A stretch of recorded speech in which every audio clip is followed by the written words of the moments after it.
Hello and welcome back. I'm Goddess Dawn. It's Saturday, August 3rd, 2019, and I'm back today to discuss the latest on Robert Sylvester Kelly. When I last spoke to you, Kelly was in Chicago, still jailed.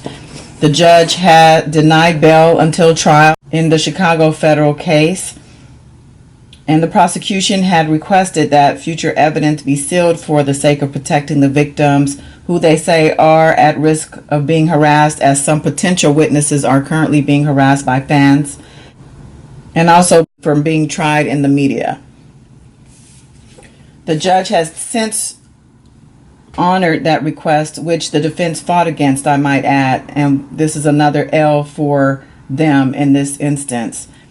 The decision of whether or not to fly him or drive him to New York or for him to attend the New York hearing via video conference on August 2nd had also been discussed, but it was left in the air by the end of the hearing.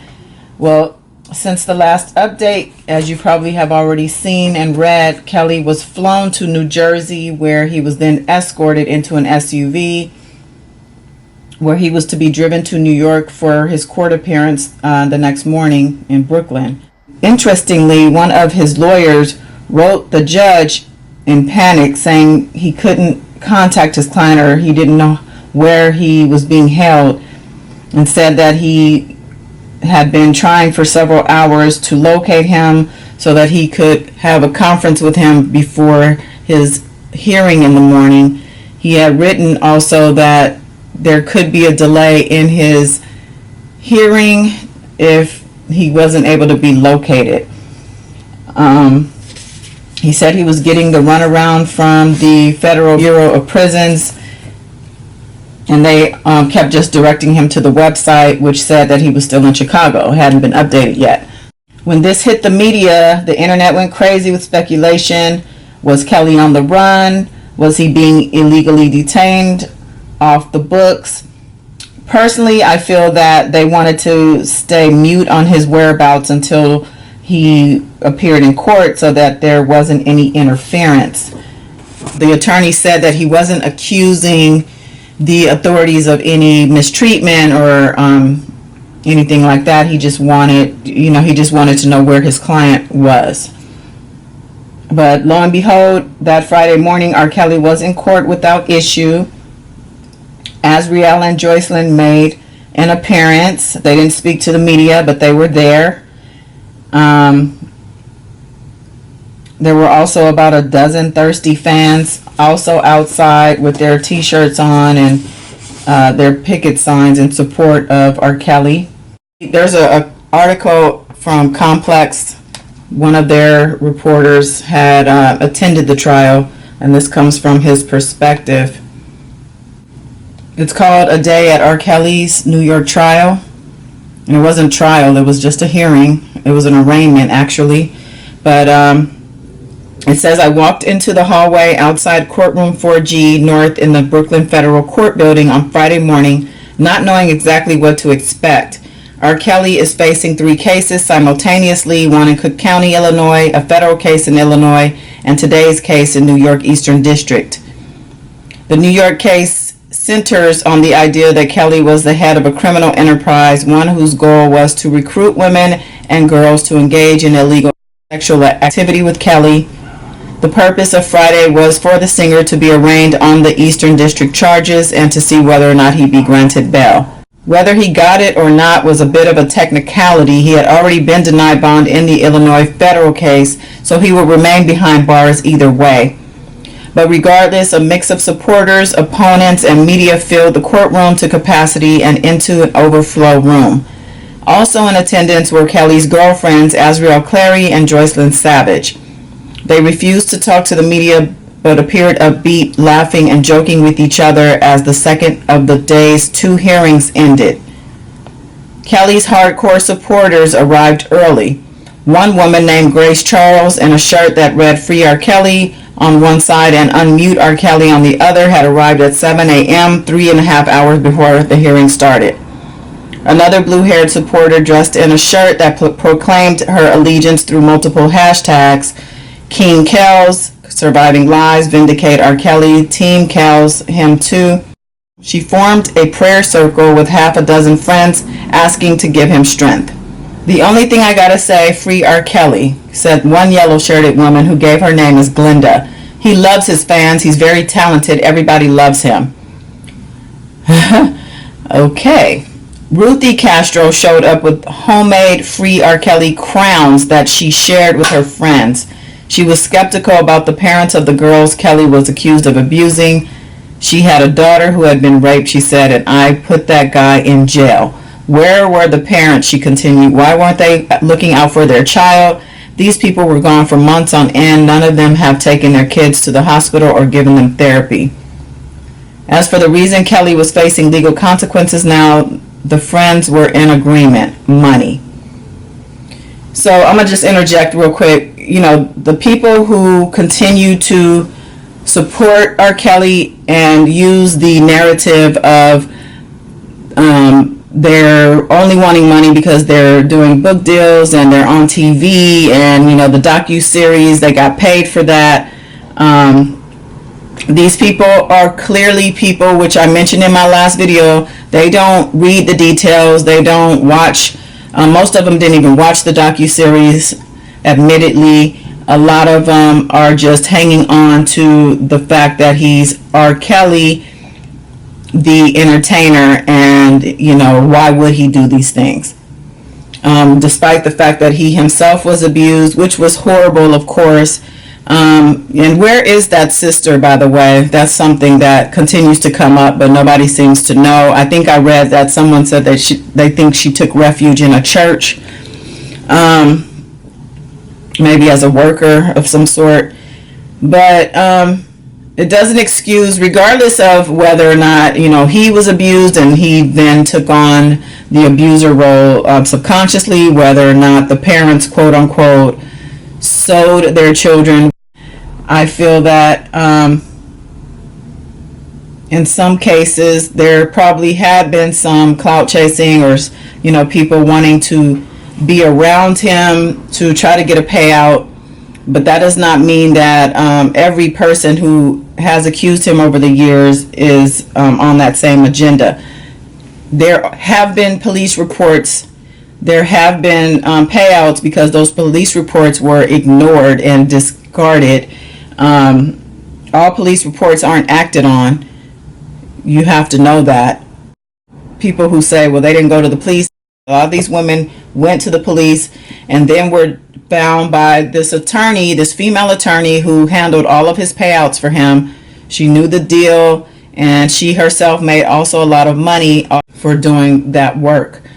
You know, R. Kelly himself was a business for people, whether it's the sex tapes that made money on the streets, attorneys, you know, getting money from paying out these girls when really they should have been going to the police about this stuff.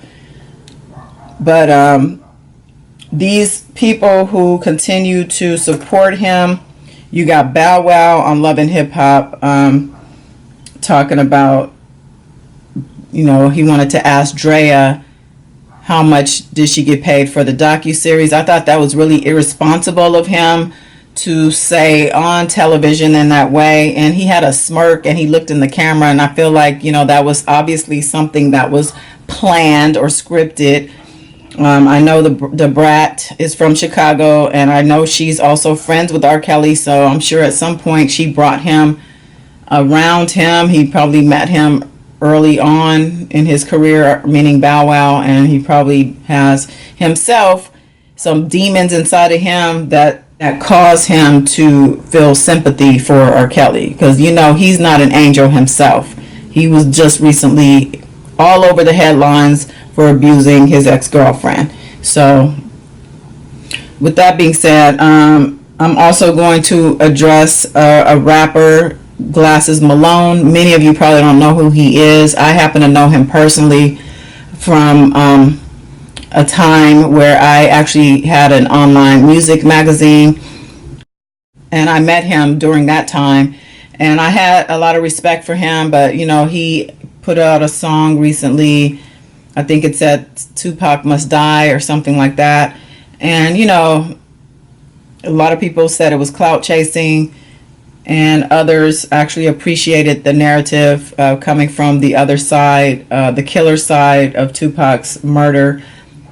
But with that, he was on a podcast, I believe it was Charlemagne the God and his co-host, not the Breakfast Club, but the other one that he does. I think it's called Brilliant Idiots. So he did that podcast after the Breakfast Club, actually, interview. And on that podcast, he stated that R. Kelly shouldn't be given life because he didn't technically rape anyone. He only did had sex with young girls, which is legal in some states. And he went on to defend by saying at the same time that he wasn't defending him. And to me, you're defending him, and without even knowing any facts. You have to read through all of the allegations. There's actually a timeline. If you go on Google, you can probably just Google it, of not only the past history of R. Kelly's court appearances most recently, and the trial back in 2008 and all of that, but in between, where there have been accusations, police reports, payouts, accusations of coercion, extortion, giving STDs, being civil suits left and right. I mean, there's a lot of things that are documented throughout the past 3 decades that have to have a normal person raise an eyebrow. Like, if nothing else, you're raising an eyebrow. You're not just staunchly supporting someone after all of these things have been put out. I don't care who they are.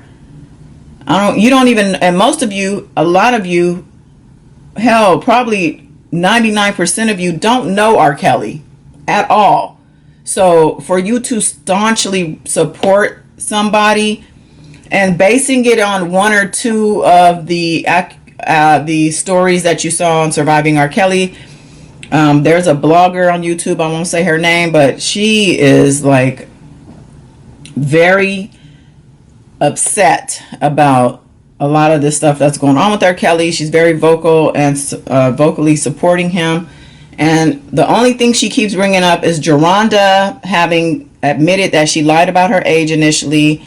I don't even remember the other person. She just brought up Geronda and said she lied. So they're liars. And, so it's like she's just like not even a whole piece of the pie, Geronda Pace. There's women in there who have never even come forward who are witnesses. There's 13 witnesses across the board in all of the cases. There's even more accusers who haven't yet come forward. I think overall there are more than 50. So far 13 of them are in the indictments, and more maybe to come since he's now locked up, and maybe now they feel safe enough to come forward. I know that the prosecution has said that only one, I think, has someone that is known publicly, and the others are not known to the public, which is why they wanted the evidence and the identities of these accusers sealed, which the judge did grant, and I'm glad that the judge saw fit to do so. It's very clear that the defense's angle is to victim shame, coming out saying that these are nothing but groupies and they have groupie remorse. And he includes a link, he sends the judge a link to an interview with David Lee Roth on one of those night talk shows, and he was talking about groupies and defining groupies and what they do. They follow them and this and that. And so the defense attorney is basically using that as R. Kelly's defense, and also saying that, well, even if this did happen, R. Kelly wasn't the one who was actually getting these girls. He had people around him doing that. So what they're doing is they're trying to say R. Kelly isn't responsible for any of this. The people around him are, if anything even happened. And so it's a weak defense. Okay, he's on video. There's the marriage license with Aaliyah and the whole thing with Aaliyah. I mean, there's just so much stuff. He's in jail. Both judges, Brooklyn and Illinois, Chicago, have denied bond. So And there was dialogue back and forth between the attorneys and the judge with regard to the bail in New York, whether or not it will stand or will he be granted bail. And this is important because it speaks a lot to where the judge's head is. And I'm just going to go and read a little bit from the New York Times about what happened in court with regard to the bail conversation. It says, in Brooklyn Federal Court, Magistrate Judge Stephen L. Ticione, I'm not sure if that's right, ordered Mr. Kelly to be held without bail, saying he was extremely troubled, in quotes, by the possibility of witness tampering after a prosecutor, Elizabeth Geddes, said that Mr. Kelly had a history of paying off and intimidating witnesses. The prosecutor went ahead to say he did this over a course of decades, and he did this with many women and children. But Mr. Kelly's defense lawyer, Douglas Anton, said prosecutors should be required to provide stronger evidence that Mr. Kelly had influenced witnesses. And he says the witness just decided they weren't going to testify, he said in reference to the 2008 trial. Now, the 2008 trial witness, she has since confessed all of this to the grand jury and is now cooperating with the feds. So for the defense to use the excuse that the witness just decided they weren't going to testify after it's already now documented that she lied and her parents lied about that being her in the video, and the fact that he paid them off and paid for them to be out of the country during the trial, that is all on record. So for his attorney to continue on this narrative says that either they're not really reading through everything or they're just putting on a show, which I've said the whole time is that all they are fluff faces, figureheads, whatever you want to call them, getting camera time, getting press for themselves, because they probably know deep down that R. Kelly is doomed. So anyway, this goes on to say Mr. Kelly is dressed in an orange and blue prison uniform, barely spoke during his hearing. The courtroom was packed with spectators and supporters, at least one who sported a Free R. Kelly t-shirt. But the fact that the judge stated that he was extremely troubled by the possibility of witness tampering after what the prosecutor said says to me that he's actually listening to the prosecutors and he himself is troubled by what he's hearing. Unlike the judge in the 2008 trial, who seemed to lean a lot more towards the defense and was very much soft on the defense, even changing the charges. And I think they were lessened because the victim didn't appear in court, and also the fact that she denied it was her. So the fact that these things transpired directly affected the outcome of that trial, and also affected the way the judge handled the trial. So it looks like now in 2019 the tables have turned, and R. Kelly's situation is not as rosy as it was back then, obviously. Basically, they want him permanently behind bars until the outcome of the trials, which I think is going to happen. He's due back in court in September, I think 4th, for the Chicago case, sometime in November for the Brooklyn case. It wasn't even said whether or not he's going back to Chicago now to wait for that next hearing, or if he's going to stay in New York. It wasn't really clear. I have a feeling he's going to be in Chicago. I think his attorney was asked which trial will be first. He said that both judges told him they each were going to be first. So he says that it looks like it hasn't been decided, that they're both claiming they're going to be first. He thinks it will be the Chicago trial. And that judge says he sees that the trial starting up at the beginning of next year. I don't know. I don't know if it's going to take years like the first trial to, take place. Being that he's in jail, I'm sure he might want a speedier trial this time. Last time he was out free, and I'm sure they kept postponing as much as they could, so he could live his life. But and also continue harassing people and coercing people and getting his way, which is what happened in that case. So that's pretty much all I wanted to speak on. I just wanted to, get my channel updated. I've been following this story. My channel did not start out to be a quote unquote anti-R. Kelly channel, but my first video was in January, and it was a reading on Azriel Clary because it was right after the docuseries had aired, and it disturbed me to the point where I decided to go ahead and start my YouTube channel, which I was going to do anyway by doing readings, and I wanted to start it with her because I was so disturbed by the content of the docuseries. I was actually worried about her. She's now the least of my worries, Azriel. Looks like Joycelyn might be the one who, I don't know. She seems like she is not as fiery, I guess you can say, as Azriel, but from the looks of it, she's hanging in there as well. I don't know if you guys noticed the ring Azriel had on her finger. It was a big bauble. I don't know if it's costume jewelry or not. She also has a cross on her neck, obviously making statements with her jewelry. So we don't know if R. Kelly, did he marry her? Are they engaged? It was said all along that she's the quote-unquote main chick or the wife. She does look like she's packing on some pounds despite the boob job and the butt job. She looks full in the face also. So, hopefully she's not pregnant, because that's something she definitely doesn't need. And yes, I'm speaking on her behalf like an auntie. But I'm just trying to think of what else is there to say at this point. I'm probably going to just venture out and try to do other stories. I have a whole career and some other things happening that kind of keep me from being on YouTube every single day. As much as I would love to chase these stories, I'm just not able to. But I'm going to, get back to my readings. I think Nipsey Hussle might be up next. Or people have been asking for another reading on Azriel and Joycelyn. I might do that. I don't know. It just depends. But I appreciate you as always for checking me out.